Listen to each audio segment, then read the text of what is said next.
Welcome, ladies and gentlemen, to a creepypasta reading from Daniel Bauer. Tonight is a story called Zorak.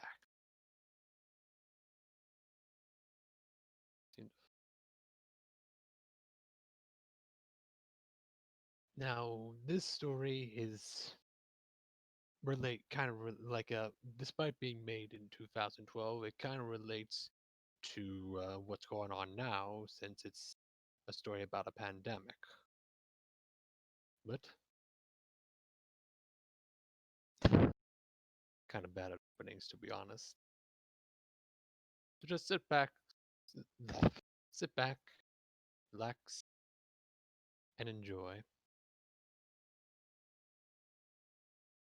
this creepypasta reading. My parents were the first to fall violently ill from the sickness we now know as Zorak. I can vividly recall my father lying on his bed while his muscles spasmed and he choked on his own vomit. I stood at his side, frozen in place and refusing to leave as I held back sobs, pupils dilating until his entire eye was like an inky blackness. He tried to speak, turning his head toward me, but opening his mouth only brought forth another torrent of vomit. I remember saying something, but that detail is lost on me now. I remember staring into his glazed eyes as his shuddering became less pronounced, and he was suddenly very still. I let out a wail and ran into my room, unprepared and unwilling to face the truth. My mother was the first to pass, then my older brother, who had just turned 17, and finally my father. I had not considered that I could have caught the disease myself, if it were in fact contagious. I just thought myself lucky, though tragically lucky at that. I fell asleep in the corner, huddled in the blanket that previously kept my mother warm. Her perfume made the putrid aroma somewhat tolerable, perhaps just enough so that I could drift off. I remember a persistent banging next, a series of muffled inquiries from the opposite side of my locked door. They were shouting for survivors, looking fervent, looking fervently for anyone who was still alive, despite the breakout. I rushed to the door and unlocked it to face what I would come to identify as the day crew. Their faces were obscured by large gas masks, fitted with some sort of capsule on each side of their cheeks. Their breathing was slow and monitored. Their voices were nearly impossible to hear over their mechanical wheezing. They were covered from head to toe in black regulation hazmat material with orange text reading "Day Crew" on their backs. They ordered me out into the main hall where I managed to catch sight of 14 other children around my age being told directions and filed into a line. Once the entire group had been examined, we began our trek into the streets, which was a vision of chaos and destruction. We had heard the noises of looting and desperation from our homes, but we hadn't ventured off into the outside world for weeks for fear of catching the sickness of ourselves.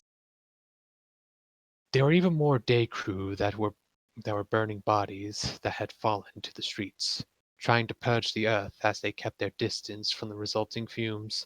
We were silently ushered into the back of a large truck that took us to the south, away from the cities and suburbs and into the dense growth of the forest.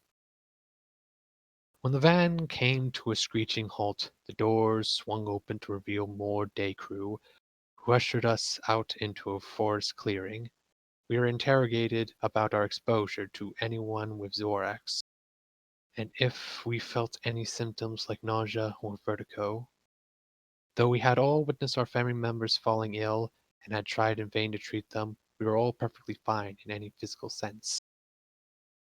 The day crew initially told us that they were perplexed about our immunity to the sickness.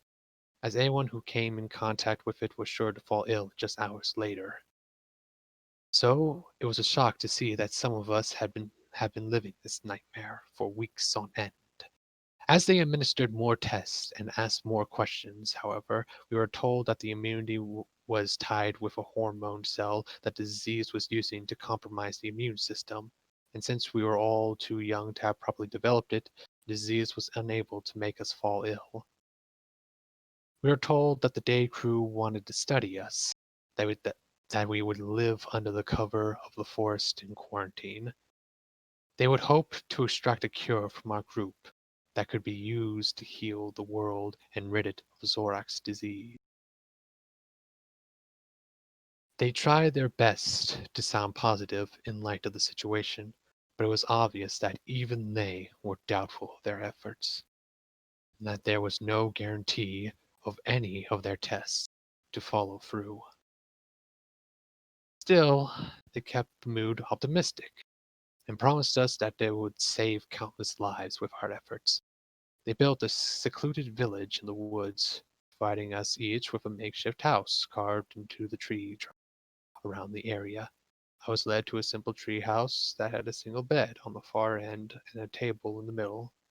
We were told that the first thing in the next morning we were going to have our blood taken. So we weren't allowed to eat anything until then. I was fine with that. I hadn't been hungry for days. The image of my mother, father, and brother crowded my thoughts instead. I didn't get much sleep. The forest was chirping with crickets, and the muffled bickering of the night crew kept me up into the early hours. We were awoken the next day and filed into a single lineup to have blood drawn. While the needles were prepared for us, we were told that we would have to receive a vaccination that would prevent us from going through puberty to preserve the hormones that might lead to a cure. It was never elaborated on at the time that we would never be able to grow up or have children, but it was unlikely to live beyond the first few hours of infection. Never mind the next few years. So our adulthood was seen as a necessary sacrifice. This continued for a few weeks.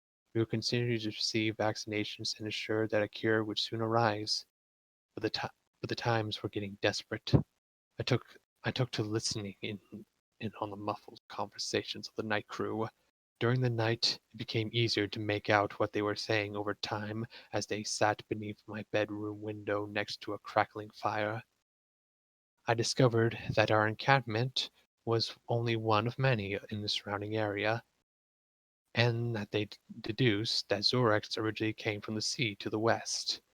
They passed around horror stories of the people that lived by the shore that were hit the worst, that they had gone completely pale, and that they began to sprout growths off their elbows, hips, and their toes.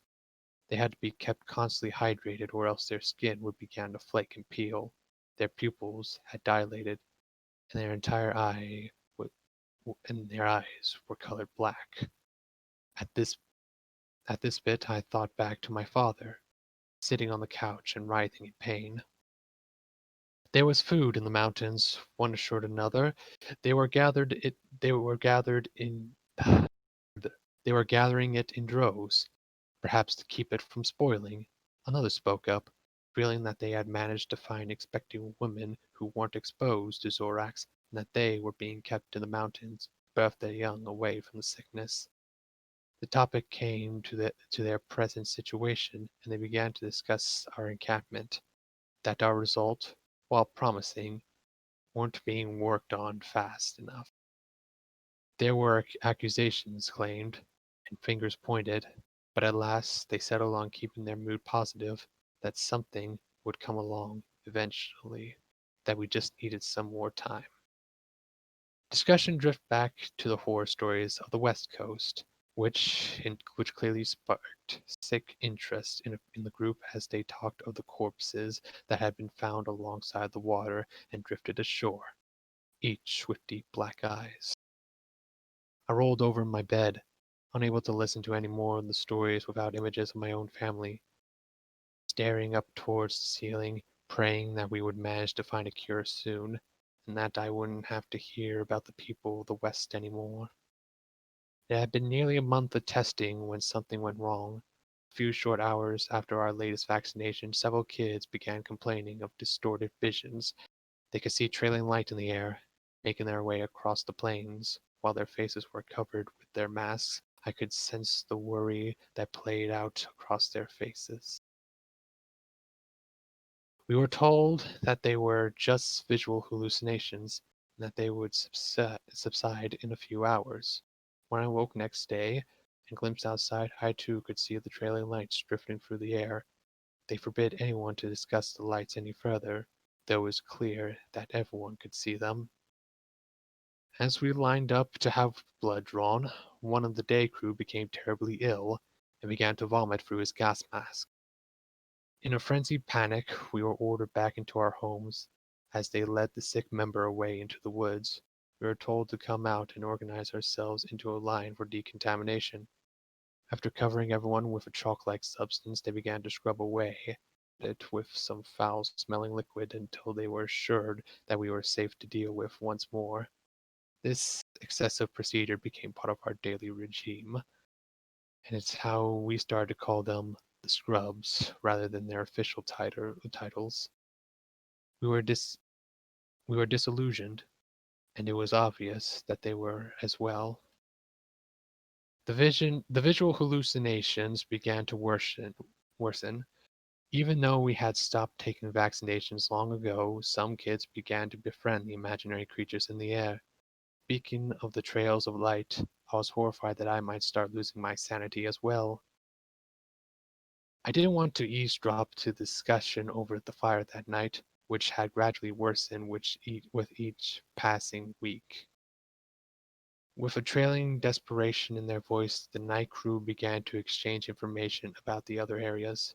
The food in the mountain had been contaminated, and rumors began to surface that all the births had resulted in defects, with each child being well over healthy birth weight and their eyes far apart. They would likely succumb to the disease and perish as well, it was decided. The cure that had been tested on the Zorax-ridden patients hadn't shown any signs of preventing the sickness, rather had simply slowed the progress of the sickness so that it claimed lives in days rather than hours. While this was a bit good news, they focused on how little was accomplished over such a large span of time, and how anyone with the sickness shouldn't be kept stringing along, but rather destroyed so that they couldn't contaminate anyone else. There was a coldness in their voice. I rolled over in my bed to watch the lights play across my vision, dancing across my eyes until I fell asleep. The scrubs were gone the next day, leaving us behind as their failed experiment. The children seemed unaware of this, and decided to continue befriending imaginary creatures.